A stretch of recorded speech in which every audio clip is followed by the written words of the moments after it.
Bien, Alejandro Banasconi es el secretario adjunto de ACMER, Entre Ríos. Buenas noches, ¿cómo anda ¿Qué tal? Banasconi? Buenas ¿Bien? noches. Bien, bien.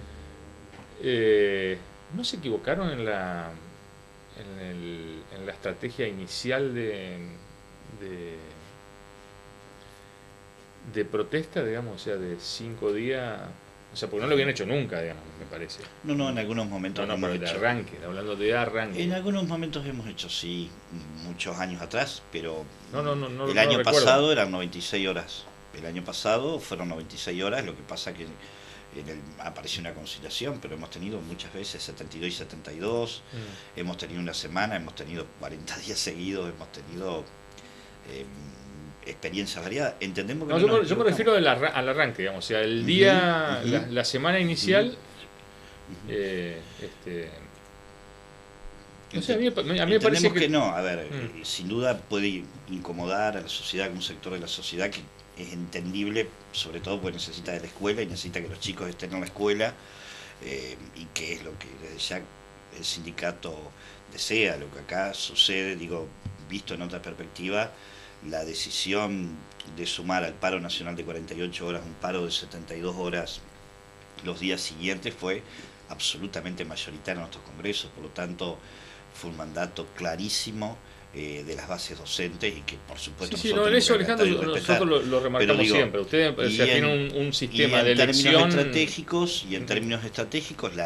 de estrategia política, la lectura que se hizo fue que bueno, se necesita una ofensiva muy fuerte para tratar de quebrar a nivel nacional ese techo que están imponiendo un 18% y también en las provincias una ofensiva muy fuerte para que alguna provincia salte el cerco y posibilite ir moviendo el tablero de este techo que está impuesto, que no es a los trabajadores docentes solo, porque en realidad lo que está detrás de la discusión en estos momentos con los docentes es cómo se disciplina el colectivo de los trabajadores, porque atrás de ese 18% viene el 18% del resto de los empleados públicos, de los municipales, digo, del 18 para abajo, de los trabajadores municipales y de trabajadores del sector privado que inician sus discusiones. Entonces, la misma virulencia que uno ve, sobre todo en la dimensión que ha tomado el conflicto docente a nivel nacional, eh, entendemos nosotros que tiene que ver con que bueno, hay que derrotar la lucha docente, hay que imponer ese 18% porque eso va a poner las discusiones salariales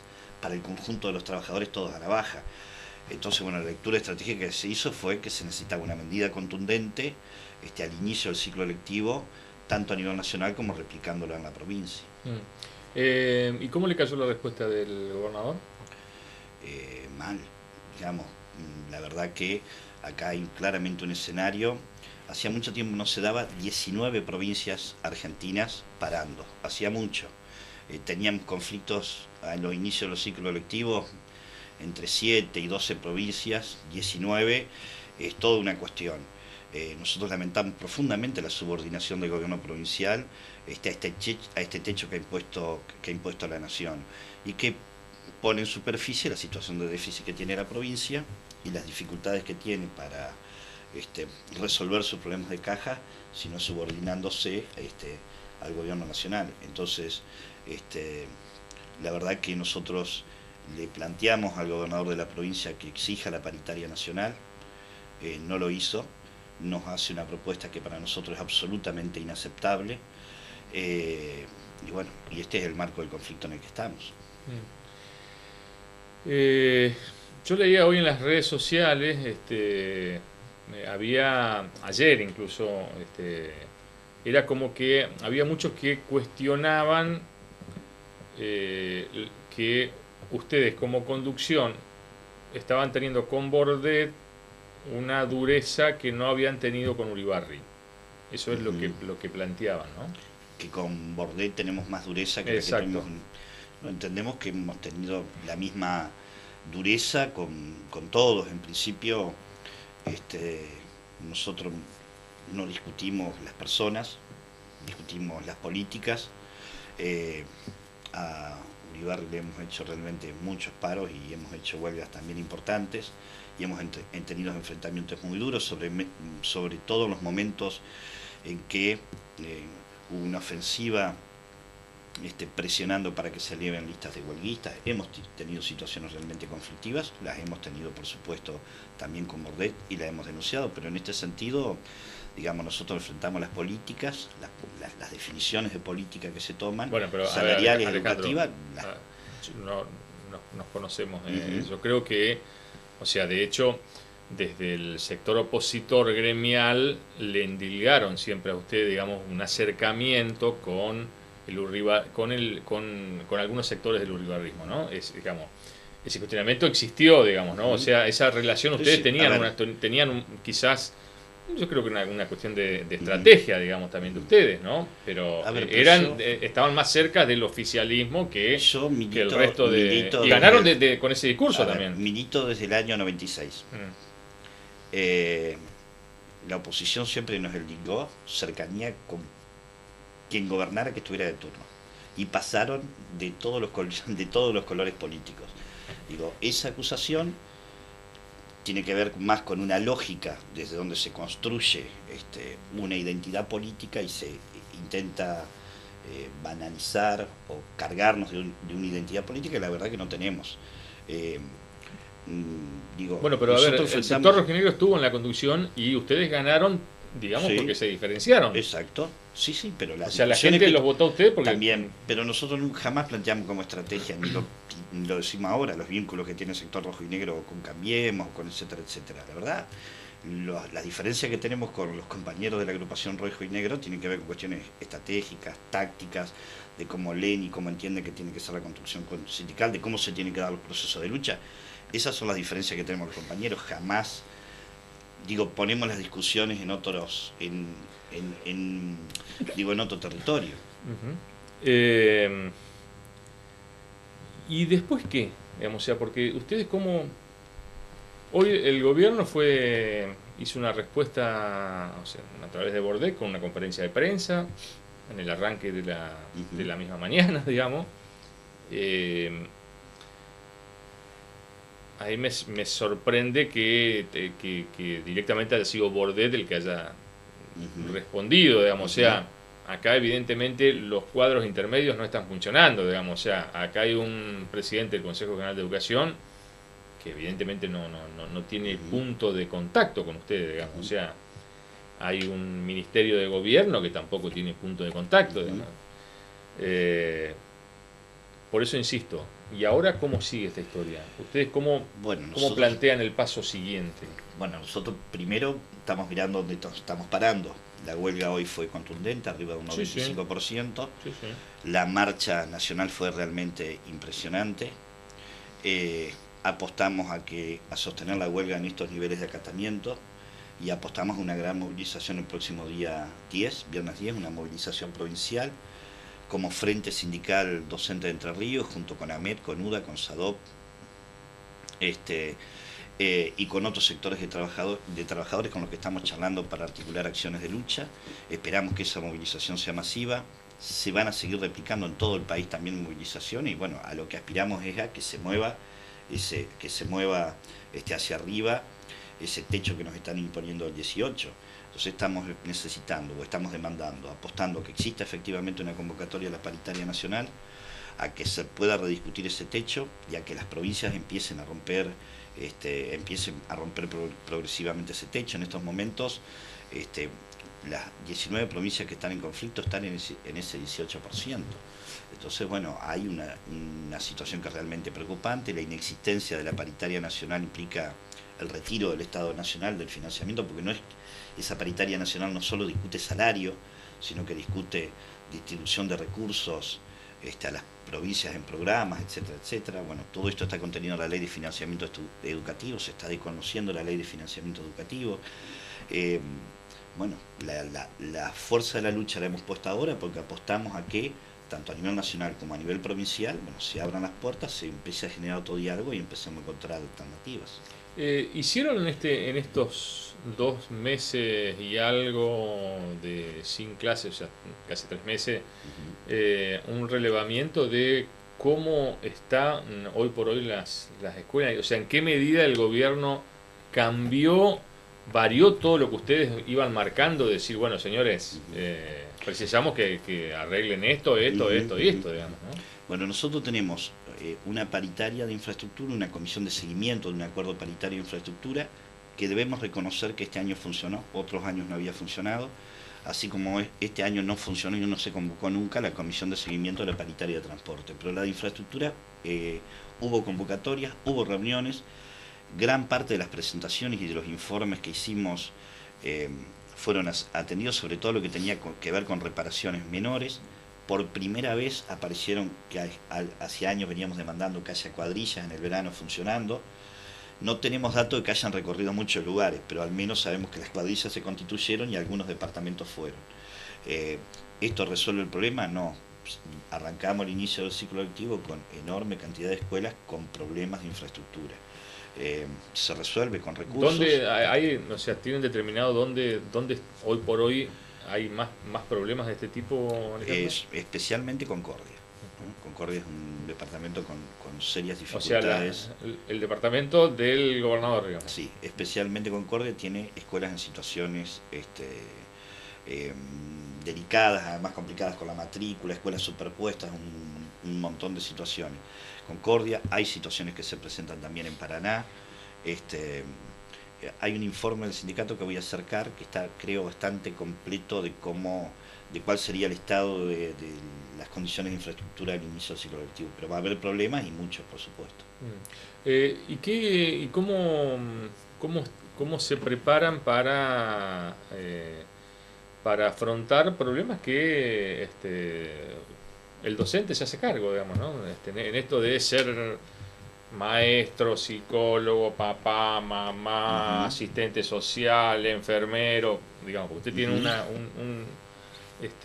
un espectro, digamos, que los excede al hecho de la enseñanza, digamos, ¿no? Cuando no debería ser así, obviamente, ¿no? Pero el narcotráfico, la droga en las escuelas, ustedes es un tema que los atraviesa, ¿Cómo se preparan para este año? ¿Cómo se preparan para el tema de la alimentación, del cuidado de la alimentación de los chicos, digamos, ¿no? Porque uno ve que hay menos plata, y si hay menos plata, los chicos tienen más. Así es. Son más lo que va sin comer, digamos, ¿no? Exactamente. Bueno, este es un fenómeno que fue bastante marcado el año pasado. En el caso de nuestro sindicato, trabajamos sobre todo con el desarrollo de nuestros cuerpos de delegados y con la intervención de los delegados en estas situaciones. Hemos puesto en discusión con el gobierno provincial algunos protocolos de intervención sobre estos tipos de situaciones. Lo que sigue faltando de fondo es cómo se piensan, creo que alguna vez lo hemos discutido acá, cómo se piensan las escuelas con lógicas distintas en los contextos complejos en los que las escuelas están funcionando, y esto significa que hay que incorporar a las instituciones educativas nuevas lógicas, nuevas figuras docentes, que no es solo el maestro y el profesor y el preceptor, nuevas figuras docentes, nuevas lógicas, nuevas maneras de organizar la escuela, nueva forma de construir equipos.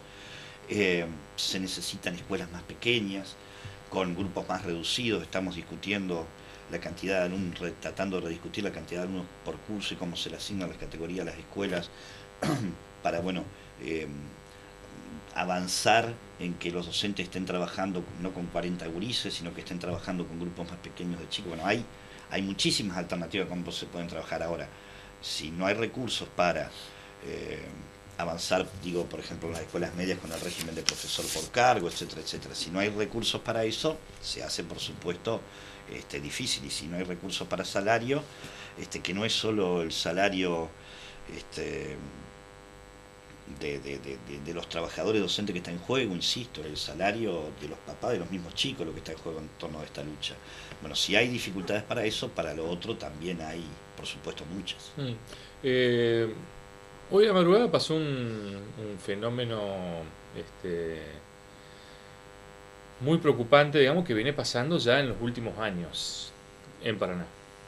O sea, hacen el domingo previo al inicio de clase esa despedida de las vacaciones, digamos, ¿no? El tema es que son 4.000 chicos que se juntan y que deciden concurrir a O sea, hoy no pasó porque había paro. Ujú, Pero deciden concurrir, lo van a hacer porque lo van a hacer el domingo que viene también. ujú, ujú. Deciden concurrir ese lunes a la escuela totalmente alcoholizados, y llegan a situaciones violentas como que sé que no sé si estuviste como que venís, creo que venís de Buenos Aires, Estoy llegando a la movilización nacional, sí. o sea, saquear los drastos de la zona, digamos, o sea, esa cosa de ese desafío, digamos, de los pibes, Ujú, digamos, ujú. porque son los pibes Eh, de los lo, últimos años, ¿no? lo viví en carne propia porque mi hija ingresa al sexto, así que en Concepción del Uruguay anoche estuve en el encuentro de estudiantes en la zona del puerto, etcétera, Ujú. etcétera. Y al momento que tenía que viajar para la marcha, llegaba mi hija, alcoholizada, este, pese a que la habíamos llevado, estado, acompañado, todos los cuidados, llamadas permanentes, y lógicamente la bronca y la incomodidad y el malestar. Bueno, esto requiere, digo, este fenómeno o estas prácticas de la juventud requiere intervención del mundo adulto, eh, dialogando con ellos y organizando esos movimientos. Digo, lo único que había cuando la voy a buscar, lo único que había era un patrullero a 3 cuadras de donde estaban concentrados todos los chicos.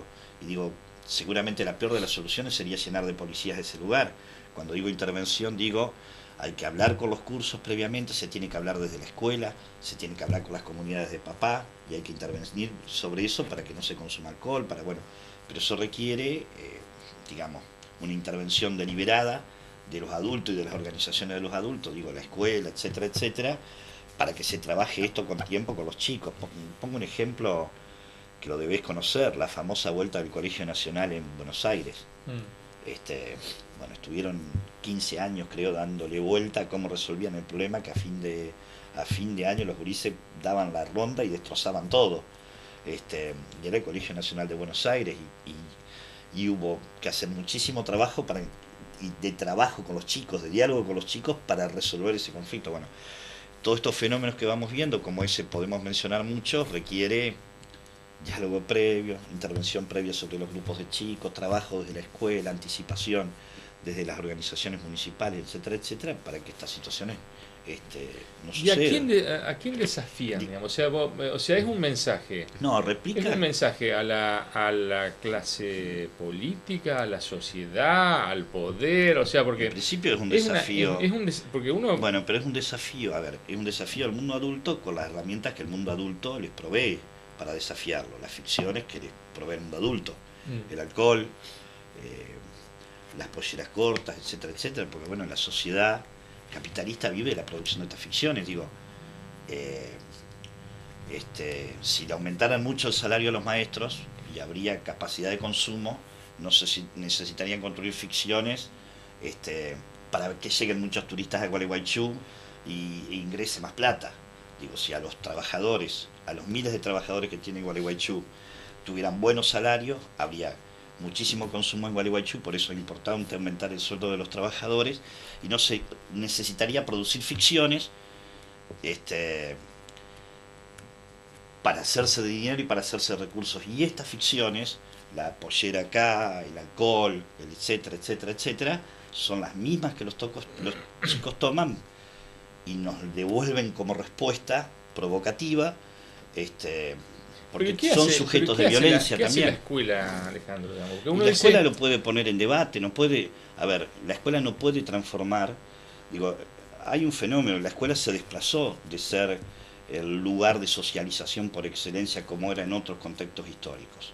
Hoy pesan los medios masivos de comunicación, la misma socialización al interior de cada grupo familiar tiene un enorme peso. Bueno, ese desplazamiento de la escuela lo que genera es que la escuela no lo puede todo, no lo puede resolver todo. Lo que puede la escuela es poner en debate.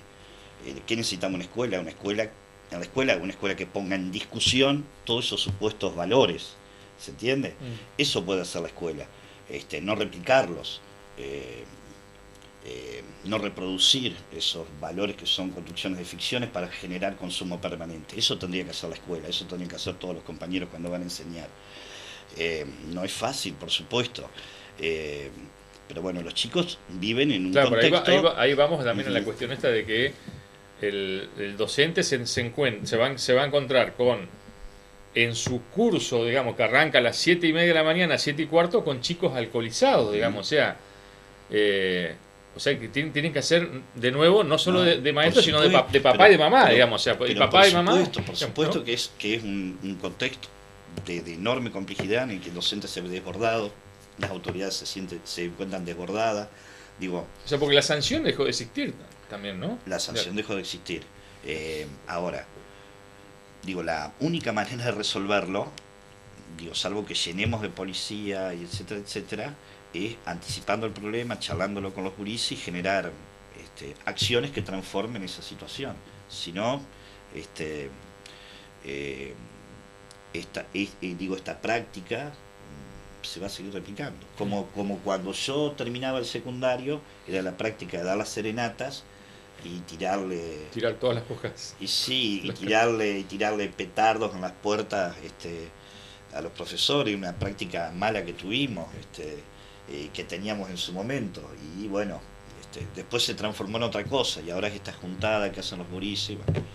Pero, digo, creo que la manera es tratar de anticiparlo. Cuando ya ocurre es difícil y te revienta la escuela, es difícil de contenerlo. Alejandro, gracias. No, ustedes. Nos vamos a la pausa, ya volvemos.